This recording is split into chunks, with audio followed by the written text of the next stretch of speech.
আপনাকে একজন অনেক ভালোবাসে, আপনিও তার ভালোবাসার প্রেমে পড়ে গেলেন।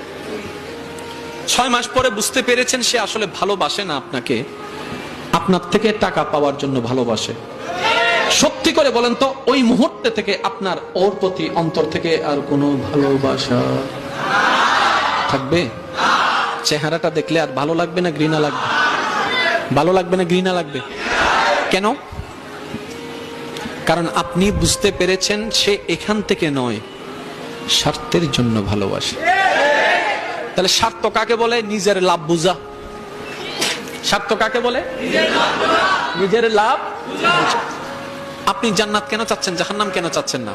আপনি বলবেন জান্নাত তো সুখের জায়গা, জাহান্নাম তো কষ্টের জায়গা।